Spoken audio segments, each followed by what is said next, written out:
Hey, my name is Melissa, and today we're going to be going through a wall-mounted Sundream 2 install.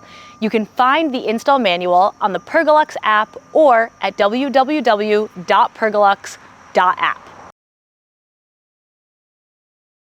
Before you get started, you're going to want to make sure you have the outdoor waterproof silicone or caulk needed, as well as the different anchoring bolts for the wall and for the ground. During the installation, you will need a mallet, an Allen wrench kit, a ladder, a tape measure, a level, a ratchet set, a drill, and a set of normal bits. It might also help to have a string line to help with leveling and a right angle tool. The B boxes have the beams, steering rail, and metal covers, plus hardware components. The C boxes are columns, the long corner pieces, and base plates, and the L boxes are louvers. You will also need the electric motor, a control box, an LED kit, and a power cord. For the pergola orientation, if you are facing your pergola with the motor attachments on the back beam, your louvers will open from left to right. There is a little bit of prep work before you start installing. There are pre-installed metal blanking strips in the two tracks of the gutter, on the bottom of each beam and on the inner sides of the columns. Remove the strips from the top track of the gutters, which is where your LEDs will go. You may find that the top strip is already removed. If you would like to install one or more heaters, remove the section from the bottom track of the gutter where you'd like to place your heater. If you'd like to place a screen or a glass wall, you'll remove the strip from the underside of the beam and from the columns where you'll be placing the wall.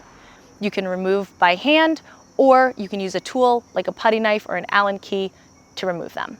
Both of the side beams have a cavity the whole length of the beam, which is usually covered with the pre-installed access panel. Remove one of the access panels and the two long brush strips from the side beam. Slide the brush strips into the top of each access panel. These cover the small gap between louvers and beam. You will place the control box into the side beam without the access panel later on, then close it in. The first step is to attach the base plate to the columns. The three holes on the edge are for the anchoring hardware. The more central large opening is for water drainage, and the smaller opening is for electrical hardwiring. Make sure the countersink holes are facing out. To make it easy, line up the flat corner edge of the base plate with the flat edge on the column. Use the number 6 screws in the B bag for each plate. We recommend using the included lubricant to coat the screws, which will prevent binding and cold welding with the aluminum. Attach both base plates to the two columns. You can screw everything in partially and then tighten everything at the end. Notice there are 2 openings for water drainage on the column, and there will be 1 opening on the corner for electrical wiring. Next, using your mounting bolts, you will fasten the number 8 brackets from the Z bag to the wall at roughly 32-inch intervals. Use 2 screws per bracket. The bottom of the bracket needs to be 92 3/4 inches from the ground. You can use a string line to make sure all brackets are level. Take your wall-mounted back beam and place it over the brackets, then click it down into place. The number 9 brackets from the Z bag can be installed from the left side of the beam, as shown in the manual. Another trick is to simply maneuver these parts under each bracket. Each should line up with each bracket on the wall. Use the number 10 bolts from the Z bag and secure each of the small number 9 parts to the wall-mounted brackets. It doesn't matter what side beam you mount first. For this install video, we will mount the left side. First, secure part number 11 from the X bag to the side beam that will be to the left of the wall-mounted beam using the number 7 screws from bag E. Use the lubricant for the 4 screws. This will create the corner for the wall mount and side beam. Using 4 more screws from bag E, attach one of the columns to the other side of the side beam that will go on the left, remembering to coat them in the grease. Insert the L-shaped bracket number 12 from bag J into the slot in the gutter of that side beam. Then, using 4 more screws from bag E and the grease, you will attach the side beam to the left side of the wall-mounted beam. You will need 2 people for this. Set up a ladder near the wall where you'll be connecting the beams. Repeat those same steps for the other side beam. Attach the short corner piece to the side beam, then the column, insert the L-shaped bracket, then attach the side beam to the wall-mounted beam on the right side. Before mounting the front beam, insert the last two L-shaped brackets from the J-bag into the ends of the front beam. Now you can mount the front beam to the two columns. Carefully guide the L-shaped brackets into the slots on the side beams. Then use 4 E-screws per side to secure it. Make sure the black plastic leaf guard is in place. It should be pre-installed. Congrats, you have your frame in place. Use 4 of the number 13 hex bolts in the J-bag at each corner to secure the beams. These screws are attaching to the L-shaped bracket that you placed before. Place the number 14 corner parts from bag M in the 2 column corners, and then use the number 7 screws from bag Q2 to secure in place. Now slide the silver U-shaped brackets from bag O on top of both column corner pieces and fasten in place with the screws from bag O. Place the number 20 corners from the U bag in the wall-mounted corners. Wait to install number 21 until after the LEDs are installed. Slide the number 15 silver U-shaped brackets from bag O on top of both wall-mounted corner pieces and fasten in place with the number 16 screw from bag O. At this step, you would stop and install your LED lights if you have them. Refer to the LED install video for more details. If you plan on installing your LEDs at a later date, skip the next 2 steps.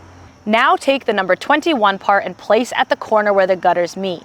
Then take the number 18 corner cover from bag L and place it over the seam in the same corner.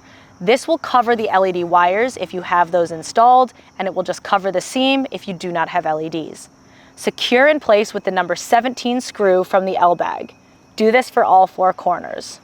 At this stage, you would use the waterproof sealant or caulk that you bought to seal off the 2 empty holes at each corner. Now it's time to install the motor.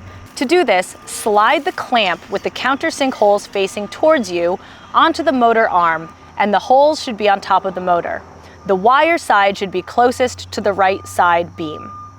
Next, use the bolt and nut from the T-bag to secure the extending arm of the motor to the pre-installed louver arm on the beam. The bolt will be installed from the outside and the nut is on the inside. Then, you'll secure and tighten the clamp. The clamp comes with 3 bolts. The longer bolt will be in the middle and the 2 smaller on either side. Tighten those in. Your control box will be labeled PX293 and have 4 holes on the LED wire for RGB LEDs.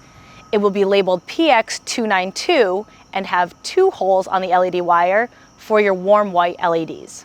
The control box is designed to sit in the cavity of the side beam to the right of the motor. The power source will come out of the back right corner. Place the control box in the side beam cavity to the right of the motor, upside down so the AC input wire is closest to the corner. Attach the grounding wire to one of the screws already installed. Then, the power cord will be inserted through the beam and hang down the outer channel of the column. It will be covered at the end when you snap the corner pieces on. Now connect the power cord to the control box cable labeled AC input. Connect the motor wire to the DC motor wire on the control box, and connect the LED wire to the LED wire on the control box. Next, take the long, skinny piece number 29 and snap it onto the bottom of the wall-mounted beam. At this point, we recommend testing the control box with the motor, LEDs, and heater. Refer to the control box pairing video for more details. If you haven't inserted the brush strips to the access panels, do so now. Then replace the access panels on both sides. It helps to do this with 2 people. First, hook the top of the access panel to the top of the beam. Once secure, push the panel down and use some force or a mallet to close it. You should hear a click when it is in place. All the wires should go through the notch at the bottom of the access panel. Use adhesive strips and/or tape to hold the wires and control box in place. Now it's time to install your louvers. With the wall-mounted model, it might be easier to attach your steering rail first and then attach your louvers one at a time. I'm going to talk through that method now. Take part 37, which we call the steering rail, and the 3 small bolts from the S bag. The steering rail has a lip on the top that will be facing towards the wall. Attach the steering rail to the hanging bracket by attaching the bolts from the outside. Note that there is one louver with an additional plastic lip. This is the starting louver. You can start by placing that on the right side of the pergola. The louver side with the longer pin will be installed in the slots on the front beam. Install this side first and then secure the other side into the existing plastic notch on the beam. Use the plastic clip from the H-bag to secure the louver pin. A little tip here is to use a tool like a needle nose plier to press those into place easily. Now the fun part, connecting the louver to the steering rail using the bolts and spacers from bag R. The bolt will be on the outside and the spacer is between the steering rail and the louver. You can tighten these using a drill with a right angle. Continue to install each louver one at a time. Click in the H-clip and then attach the bolt and spacer to the steering rail for each one. Continue to install your louvers until you get to the last 3. You'll insert these a little differently as well. Insert the louver pins first on the front beam side, then instead of clipping them into place on the other side, slide them to the right. Keeping them at a 90-degree angle will help, and then once all 3 louvers are there, slide them one by one to the left and clip them in place. Next, clip in piece 27 along the entire length of the back beam. This will stabilize the louvers. It will hook on the top and then use some maneuvering and muscle to clip it down. Once your louvers are secured, take your long corner pieces, number 41, and snap them into place using a mallet. You'll see the small opening for electrical wiring on each one. Next, you'll take your smaller corner pieces, number 42, and using the parts from the Y bag, you'll place the top and bottom covers on each one before mounting to the wall-mounted corners.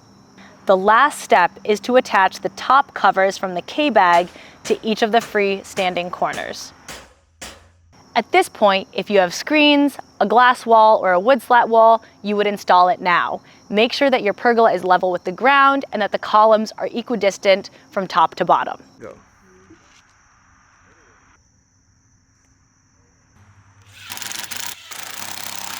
Congrats, you finished your pergola install. Now you can sit back and relax under your PERGOLUX and enjoy it for years to come. Welcome to the PERGOLUX fam.